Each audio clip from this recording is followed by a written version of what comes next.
Welcome to Focus Podcast.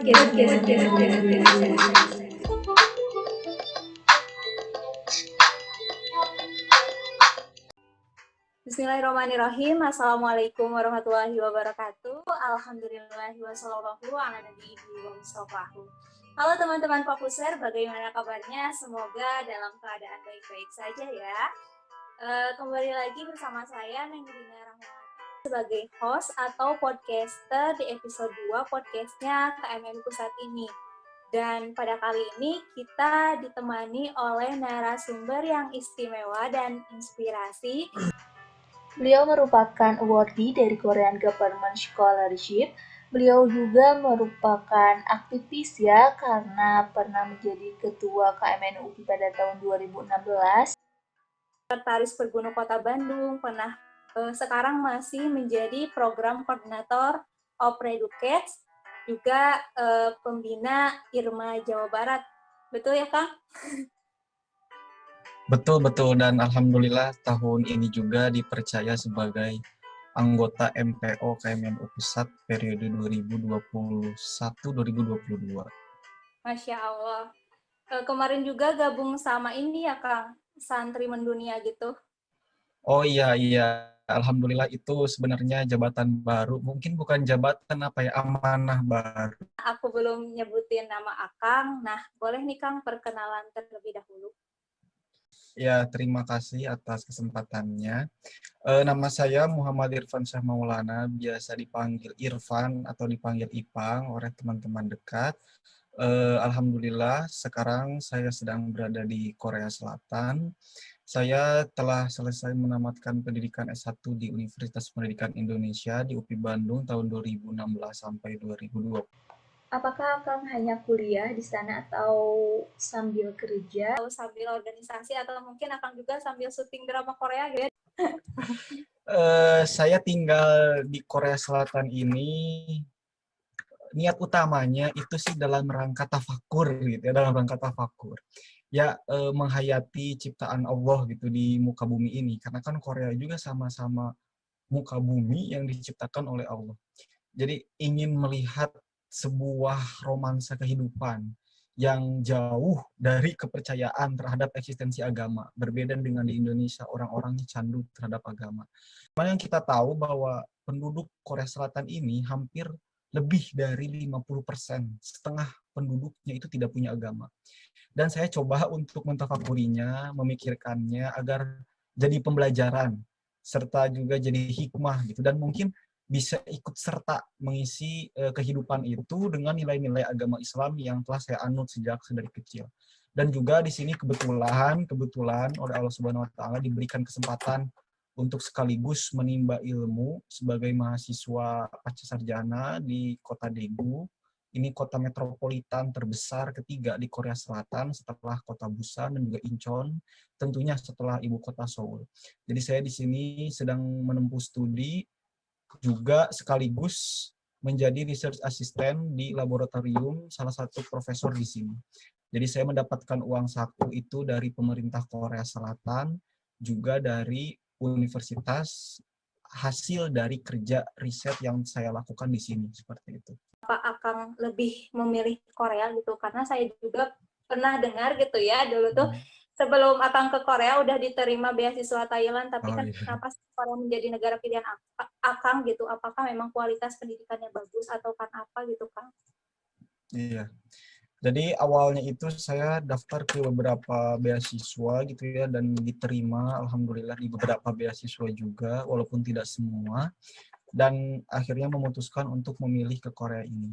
Jadi saya sih awalnya tertarik sekali gitu dengan perkembangan dan kemajuan negara-negara di Asia Timur, seperti Korea Selatan, Jepang, Cina, Taiwan, Hong Kong. Bahkan saya juga ya senang sekali gitu tahu sejarah-sejarah negara tersebut. Saya tertarik bagaimana mereka itu bisa berkembang secara pesat, baik di bidang teknologi maupun di bidang ekonomi. Mobil motor yang ada di Indonesia itu rata-rata dari Jepang. Alat elektronik itu rata-rata dari Korea, dari Taiwan. Kereta itu kebanyakan dari Cina. Dan banyak lagi contohnya. Dari situ saya berpikir itu ya, rupanya pembelajaran saya kayaknya nanti ke negara-negara tersebut, ya ke Korea, itu bisa ikut membawa perubahan yang berharga nantinya buat Indonesia kalau saya pulang. Dan khususnya di Korea Selatan ini bagaimana sih budayanya bisa mempengaruhi kaum milenial di seluruh penjuru dunia. Dengan K-dramanya, dengan K-popnya, yang kalau kata Hanguk Sarap, kata orang Korea itu bilangnya Hallyu, gitu, bilangnya Hallyu, itu Korean Wave. Sehingga saya pikir menarik sekali gitu kalau saya bisa mempelajari sains, mempelajari teknologi, dan di sini di Korea pun sekaligus bisa tahu cara menyebarkan sebuah budaya setempat ke penjuru dunia, ke luar negeri itu seperti apa. Juga saya bisa tahu bagaimana sih cara atau pola pikir masyarakat yang dapat membuat negaranya maju begitu pesat. 10 tahun pengalaman saya jauh dari orang yang saya kenal, awalnya ini mungkin jadi bekal yang berharga buat saya untuk merantau ke negeri orang, ke tempat yang tidak ada saudara atau orang yang saya kenal sama sekali. Dan alhamdulillah di sini saya bisa beradaptasi sebagaimana saya bisa beradaptasi di Tasik, sebagaimana saya bisa beradaptasi di Bandung, dan bisa kenal dengan orang lain. Selain orang Indonesia, banyak sekali orang-orang yang berasal dari berbagai negara. Jadi di sini saya bisa mengeksplorasi diri saya untuk mengetahui budaya orang lain, karakter bangsa-bangsa lain seperti apa, sekaligus bisa mendakwahkan, juga mengenalkan budaya Indonesia, karakter-karakter orang Indonesia itu seramah apa sih di hadapan para foreigners, itu orang-orang asing. Oke, Kang, berarti Kang Ipang ini adalah sosok orang yang berani ya. Kalau dulu Al-Fatih ya sudah menaklukkan Konstantinopel, kalau Akang keberaniannya itu di masa sekarang kayak berani mencoba sesuatu yang baru, berani meninggalkan zona nyaman, berani open minded gitu ya. Sekarang aku mau nanya-nanya mengenai beasiswa gitu, Kang. Mungkin teman-teman fokuser di sini juga ada yang ingin jejaknya seperti Akang ya. Nah, bagaimana sih, Kang, cara Akang untuk mendapatkan beasiswa Korean Government Scholarship itu? Kok bisa tahu infonya gitu? Sama adakah strategi yang Akang terapkan atau tips dan triknya itu seperti apa, Kang? Siswa yang disediakan pemerintah Korea Selatan untuk foreigners, untuk mahasiswa internasional itu banyak sekali.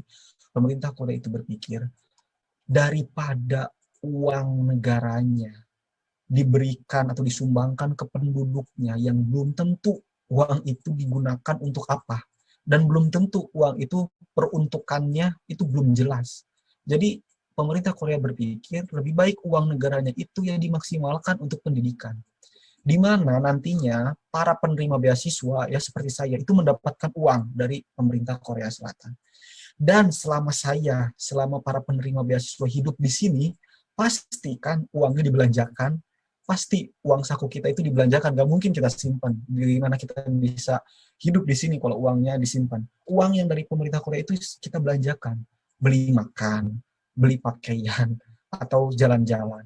Artinya ketika para penerima beasiswa belanja, beli makan, beli pakaian, uang yang telah mereka terima dari pemerintah Korea ini kembali ke masyarakat. Ya kan? Uang yang kita terima itu kembali lagi uangnya ke masyarakat, kita beli sesuatu. Artinya roda perputaran ekonomi itu bisa berjalan. Dan masyarakatnya pun bisa sejahtera karena produknya dibeli sama para penerima beasiswa itu yang dapat uang saku dari pemerintah Korea. Nah, begitulah pemikiran mereka, pemerintah Korea dalam mengelola keuangan itu cerdas sekali. Daripada memberikan bansos, bantuan sosial secara cuma-cuma yang belum tentu uangnya digunakan untuk apa, ya kalau diinvestasikan ke dalam pendidikan, uangnya pasti tersebar lagi nanti di masyarakat. Jadi banyak sekali beasiswanya dari pemerintah Korea Selatan. Selain dari pemerintah pun, universitas-universitas di Korea Selatan itu menyediakan berbagai beasiswa. Khususnya kalau misalkan ingin kuliah di bidang sains dan teknologi, itu beasiswa penuh pasti ditawarkan oleh CASE yang ada di Daejeon, oleh univ saya di JIS yang ada di Daegu, oleh univ yang ada di Gwangju JIS, yang ada di Pohang Poste, yang ada di Ulsan Yunis, atau yang ada di Daejeon lagi UST, itu pasti ada ditawarkan oleh para oleh universitas-universitas. Kalau misalkan mau masuk ke seni, ada yang namanya Korean University of Arts. Itu Korean National University of Arts, itu ada K-Arts. Itu sama, kalau kita mau berkecimpung atau menempuh pendidikan di bidang seni, silahkan masuk ke sana. Beasiswanya ada penuh itu di diberikan. Atau yang mau mengambil public policy and management, ada KDI School. Kita tim nasional yang diterima di universitas-universitas itu pasti mendapatkan beasiswa dari yang disediakan sama universitas dan juga dari pemerintah Korea Selatan. Jadi banyak sekali ya beasiswa-beasiswa yang di offer itu, yang ditawarkan oleh pemerintah Korea Selatan. Nah, bagaimana caranya? Pintar-pintar kita mencari informasi. Karena kalau kita hanya menunggu informasi, itu hanya sedikit informasi yang akan kita dapatkan. Siapa yang ingin kuliah? Kita. Siapa yang ingin ke Korea Selatan? Kita. Artinya kitalah yang harus mencari pintu-pintu itu. Kalau kita menunggu, sampai kapan kita datang ke pintu itu? Tapi kalau kita terus mencarinya, berusaha untuk menggali informasi melalui Google, melalui internet, itu pasti menemukan banyak sekali peluang-peluang. Dan saran saya, daftarlah ke berbagai tempat beasiswa, karena menurut saya dimanapun kita berada, baik itu di dalam negeri maupun di luar negeri, itu sama saja, asalkan niat kitanya itu bisa lebih baik. Percuma kalau saya kuliah di Korea tapi niatnya itu buruk, lebih baik saya kuliah di dalam negeri dengan niat yang baik. Jadi yang terpenting niatnya sama, niatnya baik, dimanapun insya Allah kita bisa survive, kita bisa beradaptasi di lingkungan orang lain, dan kita bisa mendapatkan intinya berkah gitu atas usaha, atas pekerjaan yang kita lakukan. Bagi teman-teman yang mungkin nanti S1, S2-nya ingin ke Korea seperti Kang Ipang, jadi harus dari sekarang prepare gitu ya, harus pintar nyari informasi, terus juga harus ikhtiar dan berdoa dengan semaksimal mungkin, dan luruskan niat ya agar berkah gitu ke depannya. Kan Korea itu negara yang minoritas muslim gitu ya, tapi adakah nggak sih organisasi muslim di sana, Kang? Organisasi muslim ini pun banyak sekali gitu ya. Ada yang misalkan seperti pengurus cabang yang Muhammadiyah di Korea Selatan, atau organisasi muslim lainnya. Juga ada organisasi NU di Korea Selatan. Nah, inilah organisasi yang saya cari pertama kali sejak tiba di Korea Selatan. Bahkan sebelum tiba di sini pun saya sudah mencari informasi terkait organisasi NU di Korea Selatan. Ya, saya pikir saya besar di lingkungan NU, berkarir pun di NU saat kuliah S1, maka saya pikir wajib hukumnya untuk bergabung di organisasi NU yang ada di Korea Selatan ini. Dan alhamdulillah saya pun bergabung bersama PCNU, pengurus cabang istimewa Nahdlatul Ulama Korea Selatan, di mana PCNU ini lahir di Korea sejak tahun 2012. Awalnya bernama IKBNU, Ikatan Keluarga Besar NU, dan tahun 2013 menjadi PCNU. Anggotanya pun sudah banyak, hampir ada 2.000 lebih anggota yang tersebar di seluruh wilayah Korea Selatan. Ada yang pekerja migran, ada yang mahasiswa, ada yang pegawai pemerintah, ada yang pegawai KBRI, dan lain sebagainya. Ini tersebar di kota-kota besar, juga di provinsi-provinsi yang ada di Korea Selatan, kebanyakan di Seoul, di Gyeonggi-do, di Daegu, dan daerah-daerah lainnya. Baru tahu ya, Kang, berarti emang itu kehidupannya tuh nggak bisa dipisahkan dengan NU gitu ya, Kang udah mendarah daging. Gimana sih cerita awal gabung Akang dengan PCNU, melalui online kah atau langsung gitu ke tempatnya? Kalau di KMNU mah ke sekrenya gitu kan. Ya. Nah, ini menarik sekali ini pertanyaannya. Jadi awal bermula dari dari keinginan saya untuk terus aktif di NU, dan intinya ngalap berkah dan mengabdi itu untuk NU. Jadi sebelum berangkat ke Korea tuh saya sudah meminta kontak salah satu anggota PCNU Korea Selatan. Dan alhamdulillah dari salah satu staf PBNU itu memberi saya langsung nomor ketua Tanfiziahnya. Dan ternyata sambutan beliau, ketua Tanfiziah, dan juga Rois Syuriah itu luar biasa sekali. Beliau itu tinggal di dekat Seoul, di ibu kota. Itu di wilayah atas, Nah, saya tinggal di Daegu, di wilayah bawah. Tuh hampir sekitar 4 sampai 5 jam berkendara. Tapi alhamdulillah kemarin ini saat bulan puasa ini, bukannya saya sebagai murid gitu ya, sebagai junior gitu, bukannya saya yang mendatangi beliau ke Seoul, ke ibu kota, tetapi ini beliau ini luar biasa sekali. Beliau sempat-sempatnya gitu menjenguk kami, para warga Nahdien yang ada di daerah Daegu ini, langsung dari Seoul ke Daegu. Jadi semangat juang juga kekeluargaan di NU ini luar biasa sekali. Tali ikatan silaturahminya luar biasa, walaupun di luar tempat berdirinya NU, bukan di Indonesia. Tapi semangat lahir batinnya itu luar biasa sekali. Ikatan silaturahminya luar biasa sekali, sehingga kita semua ini bisa bersama-sama membangun sebuah ikatan lahir batin, di mana misi kita ini bisa mendakwahkan Ahlussunnah wal Jamaah Nahdiyah di Korea Selatan. Baik itu melalui pekerjaan kita, juga melalui sikap-sikap atau tata krama yang kita tunjukkan di negeri orang ini. Akang kan udah merasakan nih Ramadan di sana. Adakah perbedaan antara Ramadan di Indonesia dengan Ramadan di Korea Selatan gitu, Kang? Perbedaannya cukup signifikan. Sehingga di sini kita harus duduk mandiri, harus sering melihat waktu, harus sering memperhatikan waktu sahur kapan, waktu berbuka kapan. Kenapa?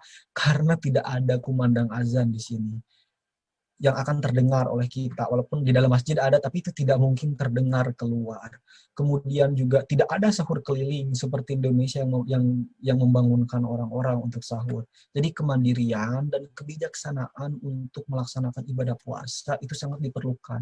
Tidak sedikit orang yang karena hal tersebut itu merelakan puasanya. Selain itu, waktu puasa pun relatif lebih lama, hampir 16 sampai 17 jam saat ini itu.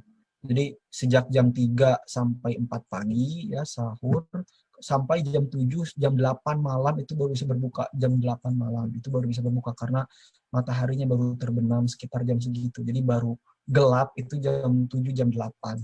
Apalagi suhunya atau temperatur di sini itu tidak stabil. Kadang dingin, kadang panas akhir-akhir ini itu. Apalagi ya karena kebanyakan orang itu tidak beragama di sini dan mereka pun tidak ingin peduli terhadap agama. Jadi ya biasa-biasa aja kalau makan atau minum di tempat umum, walaupun ada orang muslim yang sedang berpuasa itu mereka tidak peduli seperti itu. Jadi dan ya mungkin perilaku yang bisa kita tiru dari masyarakat Korea Selatan itu adalah perilakunya yang bersih, sehat, disiplin, pekerja keras. Tapi jangan terlalu keras juga bekerja. Jadi menurut mereka, pekerjaanlah yang akan menentukan nasib, yang akan menentukan karir dan kebaikan hidup mereka di masa depan. Jadi istilahnya ya mungkin seperti menuhankan pekerjaan. Juga selain itu mereka itu typically orang yang selfish. Jadi maksudnya cenderung memedulikan diri sendiri. Ini kekurangannya. Jadi mereka hanya memedulikan urusannya sendiri dan kurang memperhatikan orang lain. Sehingga kita pun gitu ya, jadi cenderung sungkan untuk minta pertolongan atau meminta bantuan. Belum ditutup, mungkin mau disampaikan closing statement atau ada salam untuk KMNU, anak-anak KMNU atau anak-anak Indonesia gitu, atau mungkin keluarga Akang yang semoga saja menonton podcast ini nanti. Amin. Ya, salam sehat gitu ya, salam sejahtera untuk para keluarga, untuk para teman-teman, sahabat-sahabat, rekan-rekan yang ada di KMNU dimanapun berada. Dan mari kita saling mendoakan ya, yang ingin datang ke Korea Selatan sangat saya tunggu. Kalau misalkan butuh informasi apapun silakan ditanya kepada saya, ke media sosial saya. Semoga kita semua bisa berjumpa kembali di lain waktu, di tempat yang lebih baik, di waktu yang lebih baik, dan pada kondisi di mana kita menjadi yang terbaik.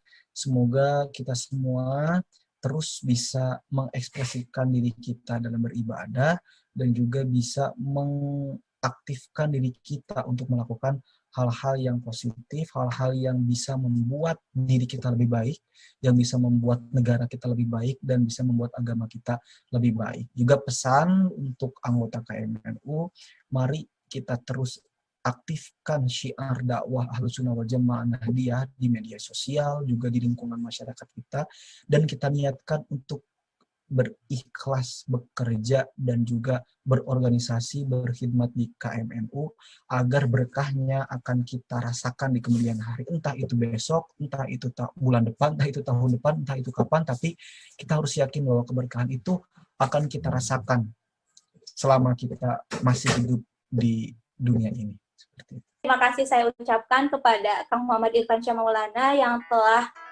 bersedia meluangkan waktunya untuk berbagi ilmu dan pengalamannya untuk kita semua. Saya ucapkan terima kasih juga kepada teman-teman Fokuser yang telah menyimak episode 2 dari awal hingga akhir. Kita doakan ya Kang Ipang ini semoga Allah lancarkan urusannya, Allah kuatkan, serta keinginan dan harapan Kang Ipang bisa Allah kabulkan. Amin ya Allah ya Rabbal Alamin.